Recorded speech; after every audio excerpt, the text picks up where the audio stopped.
Alrighty, hey, the world of TikTok and other social media. We are here to do our second in this series of lives. Today we're going to be discussing prepping your home in the winter market, which is around us all on this coast right now. And first off, I want to start with saying that we are really sad for all the fires that are going on in LA. And it's heartbreaking to watch all those people lose their properties and their homes and their security. And let's just hope that the winds die down and that there is some relief coming soon. Now, on our side of the world, we're on the east coast of the United States. We are sitting in weather that is 22 degrees. We have about 6 to 8 inches of packed snow on the ground, and we're freezing our butts off. But that brings a whole new level of challenges when selling homes that we don't experience in the rest of the market. We don't see that in the spring, of course, and we don't see that in the summer. So I wanted to bring the crew back, and of course, if you remember, this is Jonica Gibson. She's one of the excellent members of the Smart Living Experts, and then Shawn, he's an okay member also. We like to keep him around, but they have expertise in different areas, and I wanted to bring them together so to talk about the market and talk about what they're telling their clients as we're moving forward into the spring.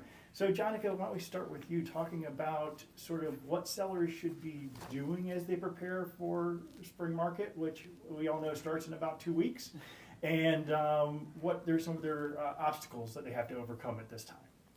Right. So, preparing your house for the market, it's all about first impressions. And I am a big fan and promoter of staging your house. And it doesn't mean just staging inside. You also have to look at the curb appeal and what's going on outside. And as Matt mentioned, there's snow on the ground right now. So one of the things that sellers need to think about if they're going on the market in the wintertime is make sure that the entrance to the house is not an obstacle. You know, when you stage a house for the market, you want to present the highlights, the good things, and downplay the weaknesses. So if you have a lot of steps that get snow and icy in the winter, make sure that the path is clear and easy for buyers to come in, because that is going to appeal to them immediately and have them focus on the house. It's interesting, because in the spring and the summer, the thing that we see that kills curb appeal, in my opinion, are front door locks, right? Right. Every homeowner out there has a janky front door lock that doesn't quite work well with a key. And when we come over and we start selling your home for us, you give us like a 100-year-old copy of that key, and then we make a copy, which makes it a worse key. And people have trouble getting into the house. Now, a front door lock it can be expensive, but you can have them fixed and you can have better keys made. But people don't do it. But I always say, if you're walking into a $2 million home, and there's resistance at the key level to get in the front door, and your agent's struggling to get in the house, what is that experience like for the buyer? Well, if you show up like we did yesterday to tour some homes, and there were 6 steps packed with ice, and the median age of realtors is like 100, and you can't believe watching this crew try to get up these stairs. But it really kills the buyer experience, because the frustration level from the agent comes through, and then the buyer doesn't understand why the seller's so lazy, wouldn't you say? Yeah, exactly. Yeah, that's part of maintenance of a house. So you want to present the best of the house and not focus on yes, maintenance is important, but don't make that a highlight, like, oh, I'm going to have to shovel these steps next winter if I buy this house. So that's a challenge. And but like I said, I'm a huge proponent for staging empty house versus a staged house. Staged houses tend to do better in the wintertime when you're staging. Make it cozy, make it warm. If you walk into a house that is empty and cold, that can turn off a buyer, or it's going to kind of flavor their experience compared to a house that's staged. Do you think they need to stage the whole house or a couple rooms? What are your thoughts there? You don't have to stage the whole house. I always say, the main level is key, because again, the foyer, the dining room, the kitchen, where the family or whoever's living there is going to spend a large part of their time is important to stage.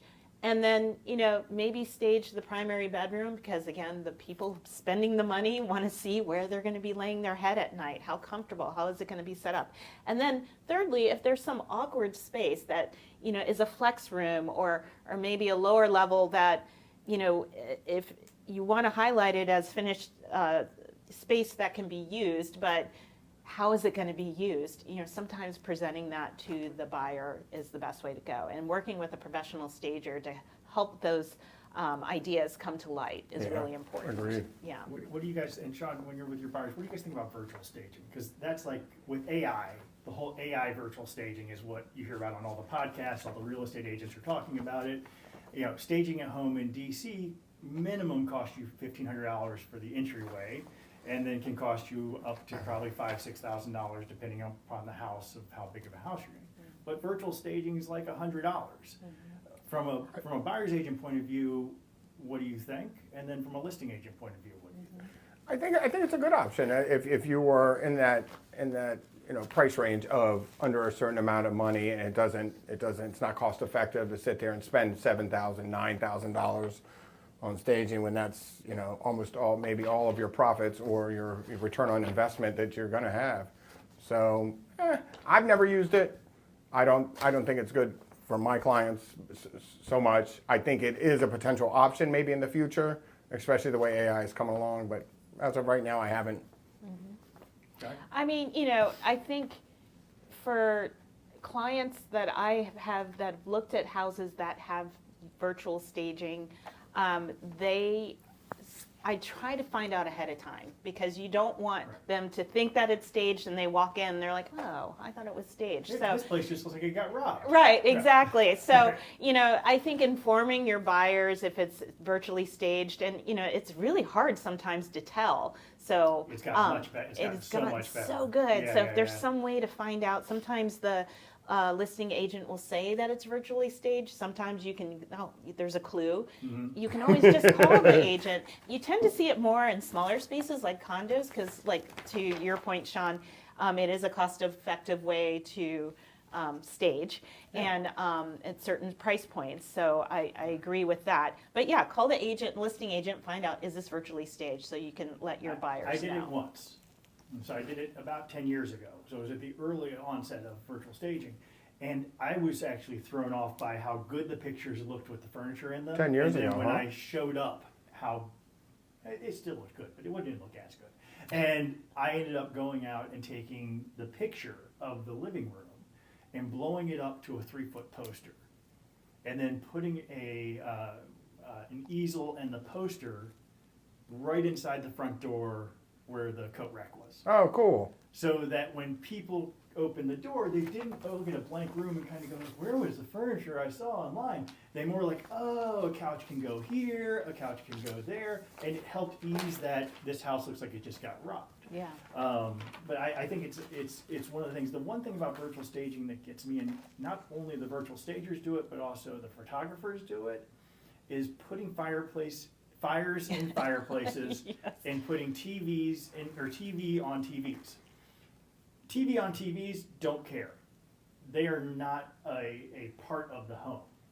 Fire in fireplace becomes an issue. Not all fireplaces work.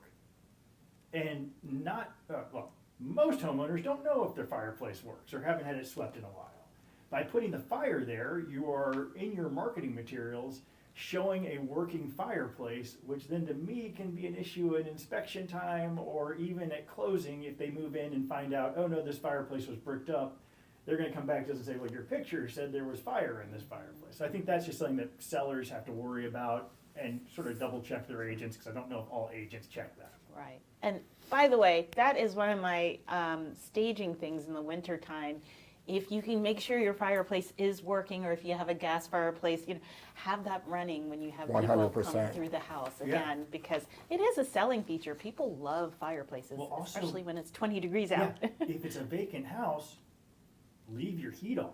Oh gosh, yes. Everyone wants to save every bit of dollar, and we get it. We're not asking you to spend millions to sell your house, but a nice 70-degree home or a 72-degree home. 72 is a little hot for most people, but that feels, Not me. that feels great when you're coming in off the street. So let's talk about it. It's experiential, right? So you pull up. The front yard's covered in a blanket of white snow. Nothing looks prettier, right? Yeah. Maybe you still have some garland up from the holidays. Hopefully not. It's almost February. Okay, your driveway is perfectly shoveled. You can't see any moisture on it. It's so beautiful. Your walkway the same way. The buyer and their agent easily walk up to your front door. They're shivering because it's 22 degrees outside. The key works well. You open the door, it swings open. Jonica has the entire first level staged like the perfect home. And it's warm. That just sells comfort, right? That sells what we sell. That Right. sells home. It's like a big hug. Now the alternative, you pull up. Crunch, crunch, crunch, crunch, crunch as you're parking on top of the ice. You get out of your car and you don't try not to break your ass getting between the car and the sidewalk if it has one. The sidewalk's covered in snow or ice, so now you're walking in the snow to make sure you don't fall down. You walk up the person's yard in the snow, hopefully you're wearing boots, and you get to the front door. Now this house may have a front porch and it's not shoveled either, so we're just standing in snow while Shawn is trying to open the key. The key's not working, he maybe has to call the listing agent. It may be one of these doors, and they do exist, where you have to turn it to the left and turn to the right and jiggle and put your hands up. And then And then it opens. and then it's 20 degrees, so Right. it's Right. stuck. And that's stuff. So now you've come in the house. You open up the door, and you have 4 walls and hardwood floors. And the seller, it's a vacant house, the seller moved out of town, and they've left the heat at 65, because then their pipes won't pop, but it cost them less. So, you're right, 65 is greater than 22, but it's still a cold house. And if you live in an old house like I do, I live in a 1948 home. When a 1948 home gets cold, there's nowhere to get away from it. It radiates down to your bones. Now, those 2 buying options, which one are you going to buy? Which one is your buyer going to buy? Not that one. I mean, how long are they going to stay in the house? Like when they're looking at it too. It is. It's If just you're a different. cold, you're just going to rush through, and you want to get back to your warm car. I think it's a different feel. When you walk in a home and you feel that coziness and you feel that even if it's not, the home is not for you, you at least can consider it and you can picture yourself and you feel it and you're excited to see the home. Yeah. I think. And I think when you have that opposite feel, because we've all done it. I've walked into a cold, bone shaky home where it's like, okay, well, let's go see this real quick. And Yeah. you don't want to offend maybe the other agent that's here or somebody. Okay, cool. Or just, you see the disappointing look on your client's face or something of that nature. But You want your house to be warm enough that the agent and their client want to take off their coat. Right. And their And- shoes, possibly. Well, Yeah. they should take their shoes off because Yeah. they're kind of covered in snow. But Right. take off their coats and walk around. Yeah, there's your buying signs. This isn't a 7-Eleven. You're not going in and grabbing something off the quick aisle. When you're selling real estate or you're buying real estate, a buyer is going to do certain things in a home that is a signal to their agent that they're vibing with it or that they're liking it. They're going to do things like they're going to start talking about where their furniture belongs. Okay, placement of furniture, big. You know they like the house. They're going to do things like count kitchen cabinets. I'm sure you've probably had that, where they count, make sure they have enough kitchen cabinets for all their stuff. Right. These are positive signs. Now, sellers, you may be sitting in your car waiting for them to leave, but you want them in there as long as they want to be there because they're imprinting on the house, and the house is imprinting on them. That's the one they're going to be thinking about the next day. Okay, I cut you off. What was next on there? Amy? Well, I mean, we covered a lot of things, but again, if back to staging, like if you are still in the house while it's on the market, you can still stage. It starts with decluttering. You want to neutralize the space and have the buyers look at the house and not your items. You also want to neutralize the space and also make it clean. But decluttering, cleaning, and painting at a minimum.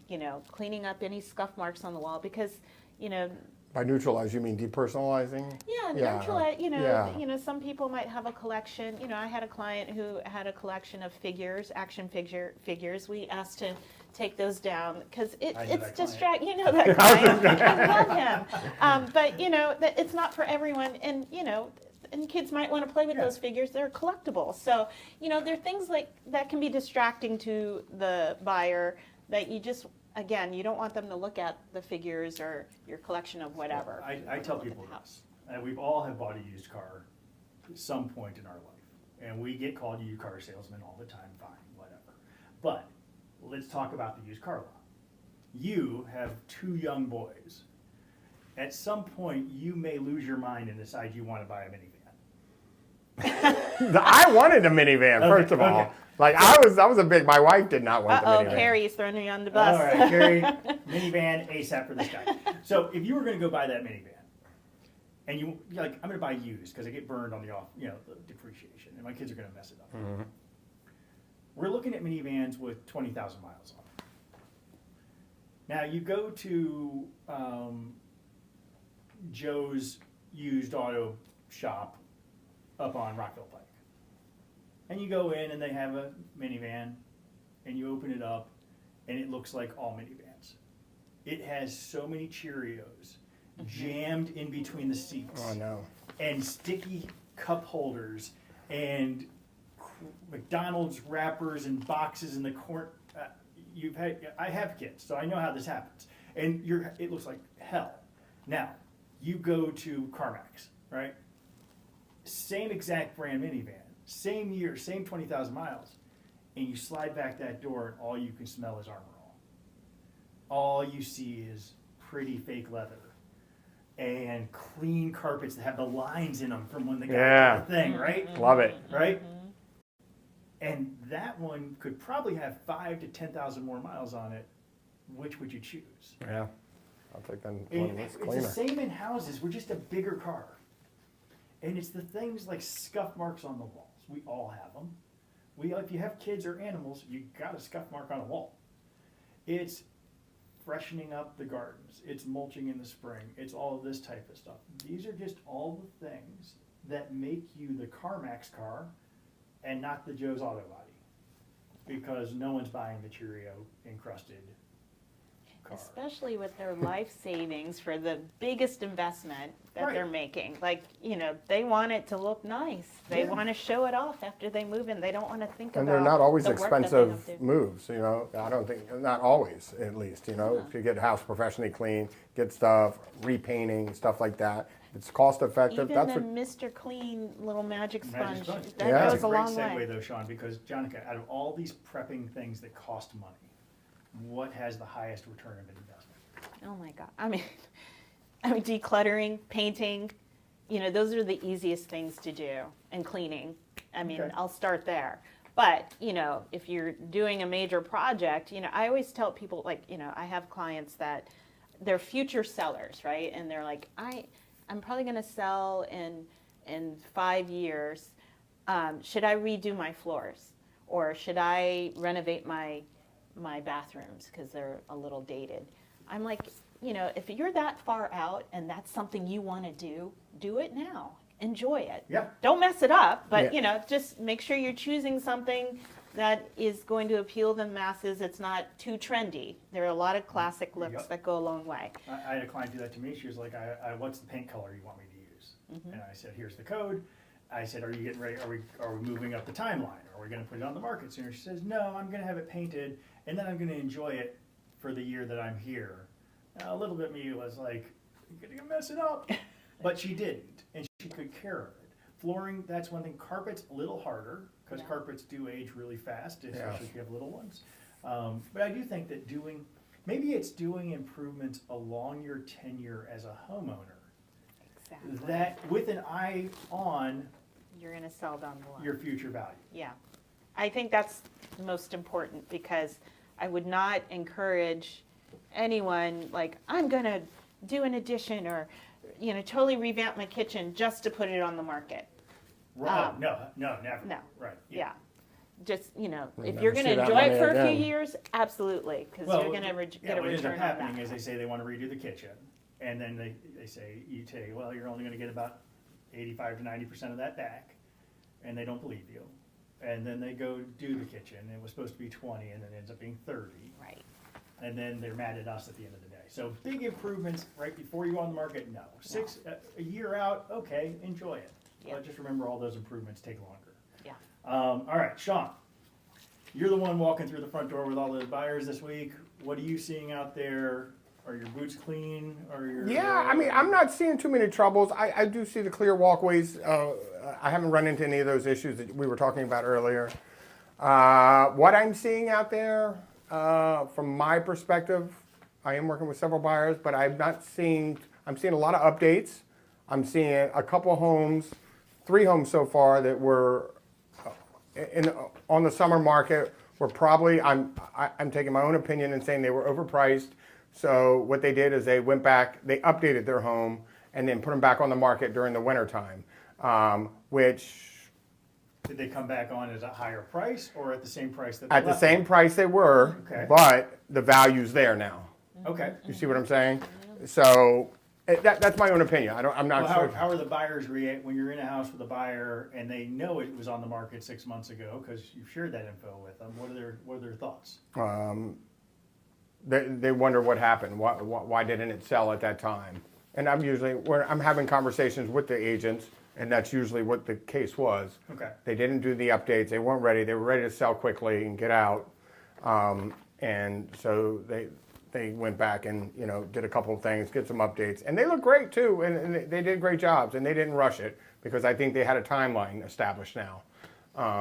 So what are the challenges your buyers are finding in this 2025 winter spring market?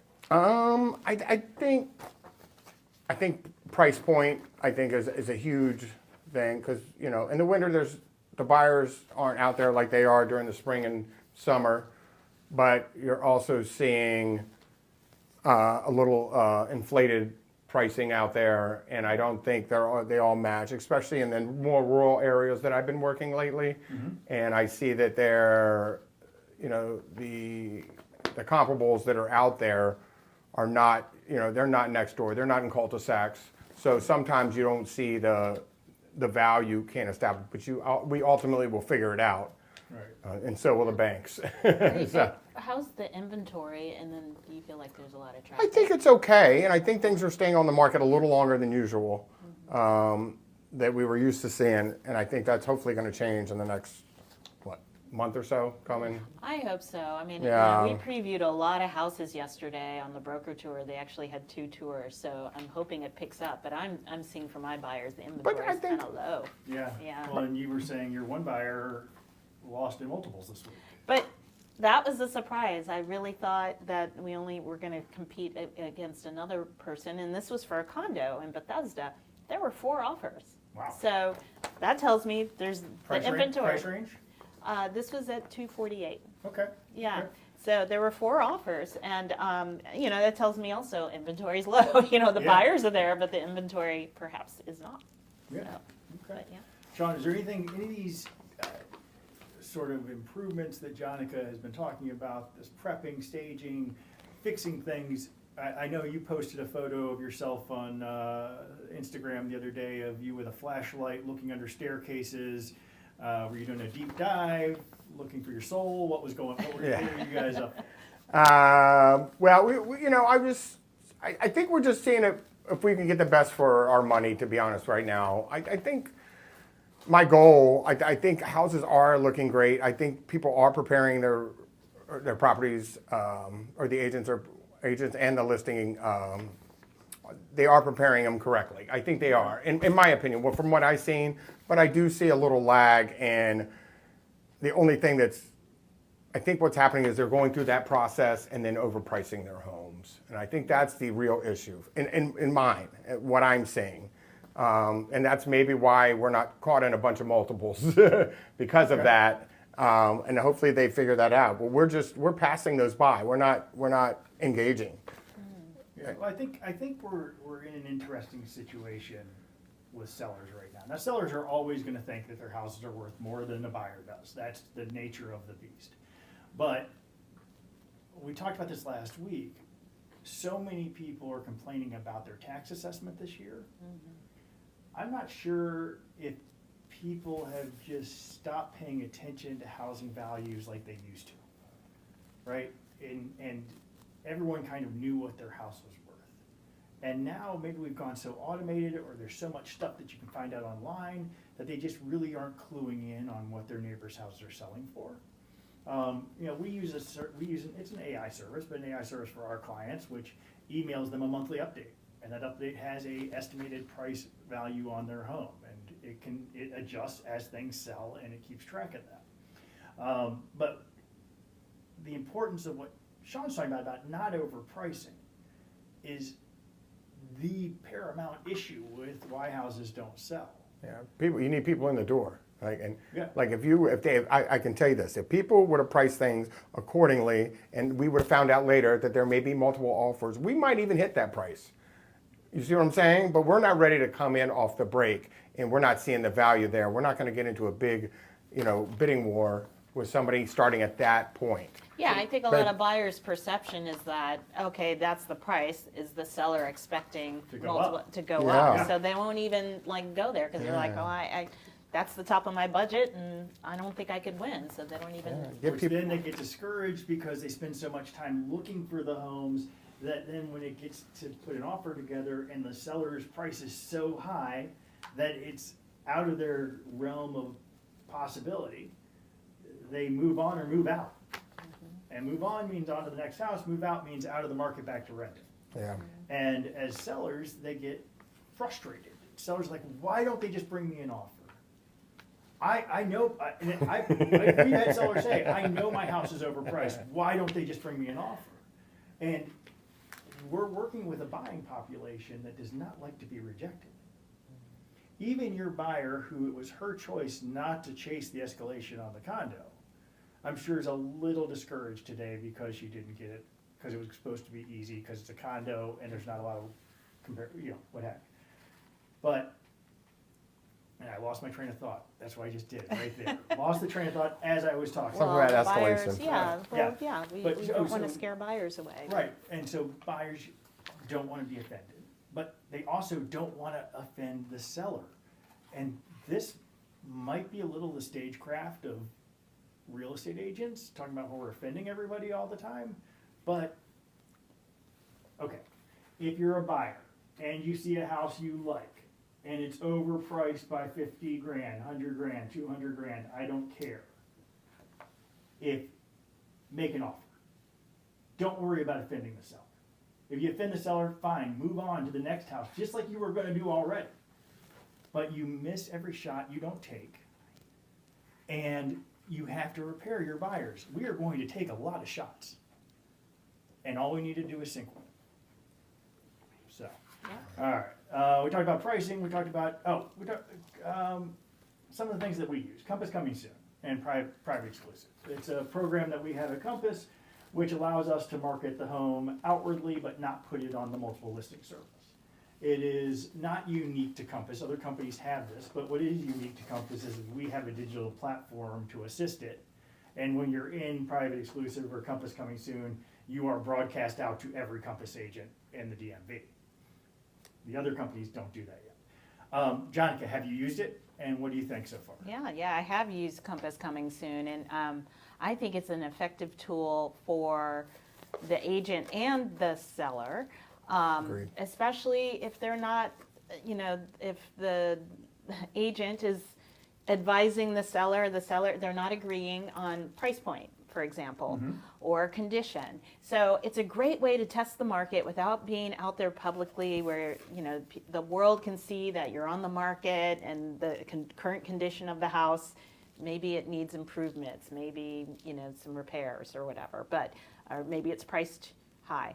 So using Compass coming soon or private listing is a way to test the market before going public, get feedback. And I used it where my client saw that their neighbor's house sold for X amount of dollars. She's like, you know what, I think, we're ready to move. And if my house can sell for that, I'm on board. Make me move price. Make me move price. I was like, okay. She's like, but I don't have time to do anything to get this house ready. Because, we walked through. I was like, okay, you need to paint. You need to, they had a deck out back that was disrepaired. There was, peeling, ceiling, water damage, that was taken care of, but a lot of deferred maintenance type things that needed to be done. So she didn't have the time. They were going out of town for a month, which was perfect. Let's do private, exclusive. I'll bring as many people through as I can. And we got really good feedback about the condition of the house and the pricing. She unfortunately didn't get an offer, but it was data that she could then use to inform her when we put it on the market. This was in the summer that we were on private You exclusive. did the Shawn trick. And then, what's that? You're just talking about people who listed in the summer and then learned their lesson Yeah. without the world knowing. We didn't accumulate days on market, and then we put it back on the market in the spring and sold it. She had, the repairs were done. We had a lot of people come through, and we got it sold. So that was just like a great way to test the market and kind of level set. I think it is too. I think that it is one of our best tools that we have. I've been using it before I came to Compass. I was using it at other companies that had a similar program. It's great for that seller who has an aspirational price and doesn't necessarily trust the data that we're giving them. And what's great about it is that we can put that aspirational price on it without hurting the seller. And I mean that truthfully. And we had a client last year that we were very overpriced, and we were on the MLS, the multiple listing service. And after 2 weeks, I called this client and said, I don't feel this is serving you. This isn't going to get you your outcome that you desire.